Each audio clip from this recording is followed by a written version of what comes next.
And Jayalalithaa is living proof. When she died in 2016, I cried.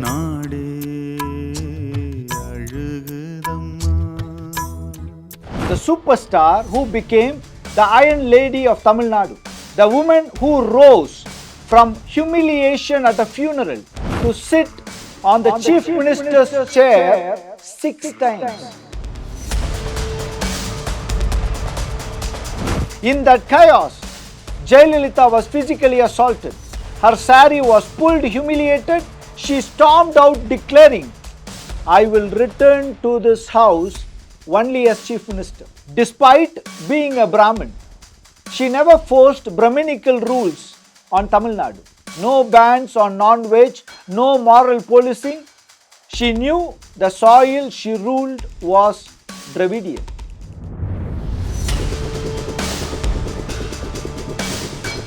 For centuries, no government would have dared to touch the head of a Kanchi mutt. But under Jayalalithaa, a Brahmin, the Sankaracharya was arrested and jailed.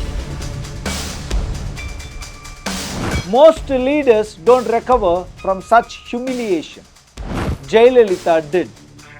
In 2011, she stormed back to power with a massive victory. And in 2016, she did what every analyst said was impossible.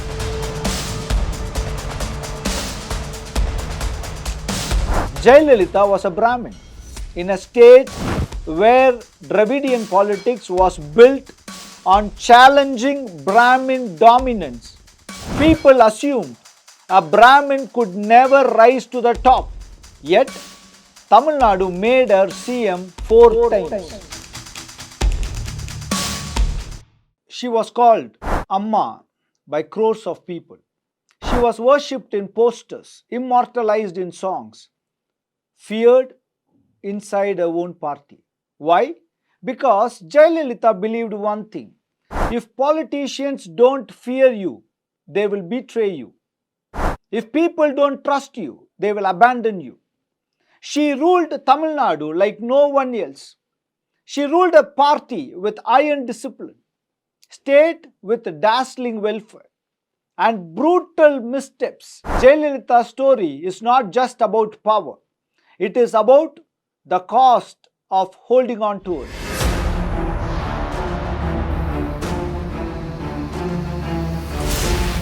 Jayalalithaa Jairam, Jayalalithaa, the superstar who became the Iron Lady of Tamil Nadu, the woman who rose from humiliation at a funeral to sit on the Chief Minister's chair 6 times.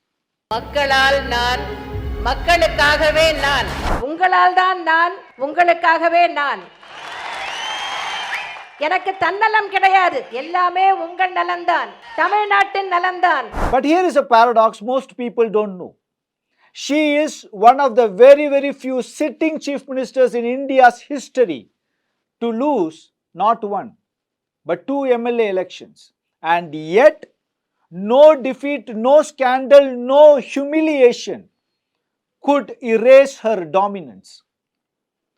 Her story is dazzling welfare, fierce pride for Tamil Nadu, and yes, crushing controversies.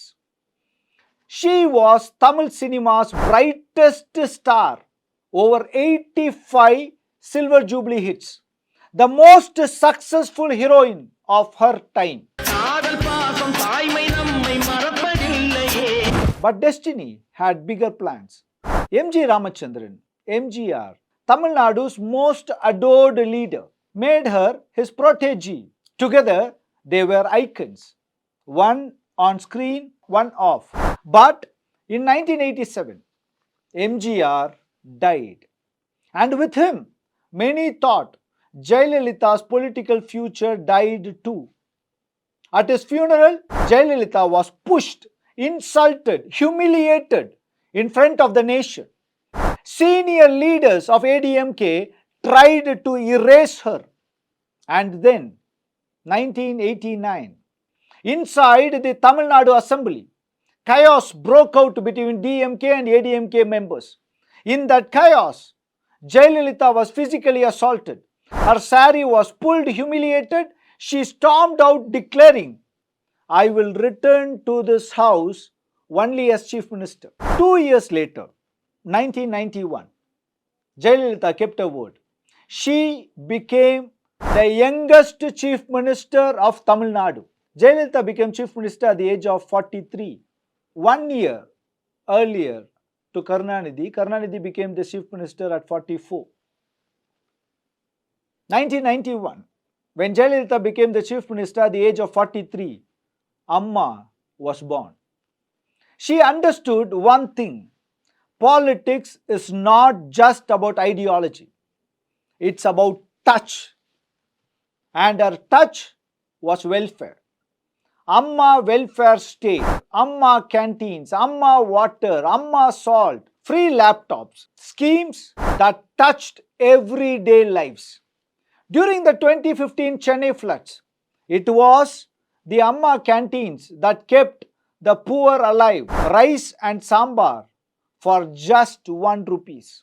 She created the all-women police stations, job schemes, gold assistance for marriage, and her cradle baby scheme that saved thousands of infants who might have been victims of female infanticide. In 2001, she made rainwater harvesting compulsory in every building.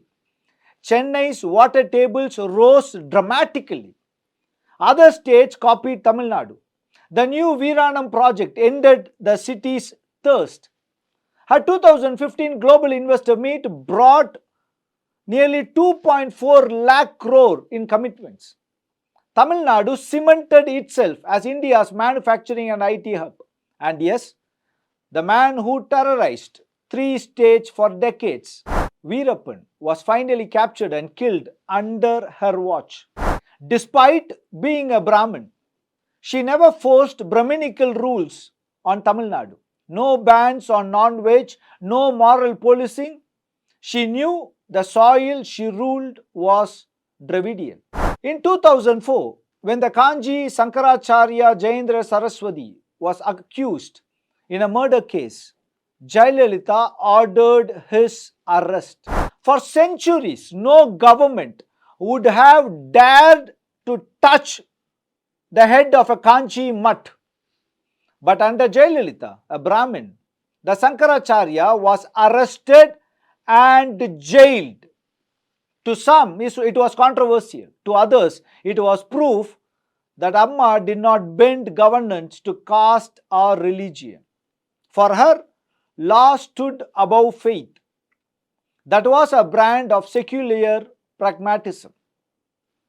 But with power came shadows. Her first term, 1991 to 1996, that became infamous. Dissents crushed, critics sidelined. Even IAS officer Chandralekha was attacked with office, a chilling symbol of intolerance. 1995, her foster son Valarpu Magan Sudhakaran's wedding, a spectacle of gold, silk, horses, elephants, so extravagant that the whole nation gasped. The message? This is not leadership, this is arrogance. And then came the disproportionate assets case. Crores worth of saris, jewels and properties. In 2014, she was jailed. For the first time, the Iron Lady looked vulnerable. Her use of state power was ruthless. Karunanidhi himself was dragged out of his house and arrested at midnight. Journalists were silenced. Thousands of government employees dismissed overnight. To her critics, Amma meant fear. By the mid-90s, anger was so strong that in 1996, her party was decimated. And then came one of Tamil Nadu's most famous political lines. Superstar Rajinikanth declared, even God cannot save Tamil Nadu if ADMK returns to power. That one line summed the mood of an entire state. Later, Rajini admitted he regretted stepping into politics with that remark. But in 1996, I believe it was the voice of the people. Most leaders don't recover from such humiliation. Jayalalithaa did. In 2011, she stormed back to power with a massive victory. And in 2016, she did what every analyst said was impossible. For decades, Tamil Nadu had a simple rule: the ruling government always loses. No party had broken the cycle. But Jayalalithaa, with a brutal confidence, contested the 2016 elections alone. All 234 constituencies, no coalition. Her face alone everywhere. The political analysts, they laughed. They predicted Jayalalithaa is going to lose. But she made them all look like fools. Jayalalithaa won back-to-back terms. A record-breaking solo win. Her confidence was brutal. Her guts undeniable. She showed the world that in Tamil Nadu, Amma was undefeatable. And here is something rarely spoken of. Jayalalithaa was a Brahmin in a state where Dravidian politics was built on challenging Brahmin dominance. People assumed a Brahmin could never rise to the top. Yet, Tamil Nadu made her CM 4 times: 1991, 2001, 2011, 2016. Her success shattered the lazy stereotype that this state hates Brahmins. The truth? Tamil Nadu doesn't care about your state if you connect with the people. And Jayalalithaa is living proof. When she died in 2016, I cried.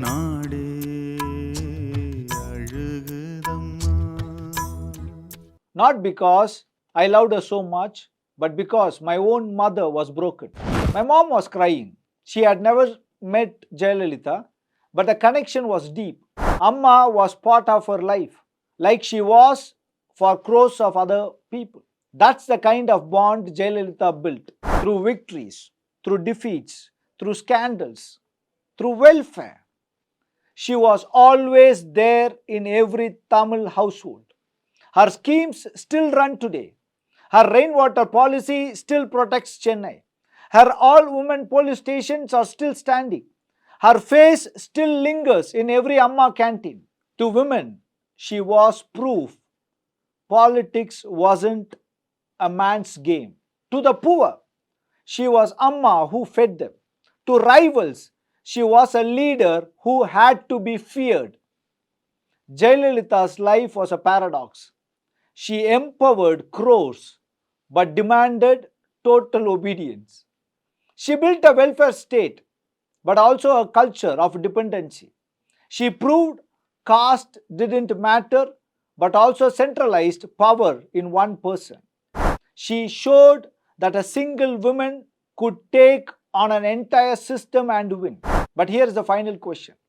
In worshipping Amma, did Tamil Nadu celebrate her strength but overlook her flaws? And in building a party only around herself, did she leave ADMK too weak to survive without her? That is the paradox of Jayalalithaa, the queen, the fear, the Amma. Thank you for watching.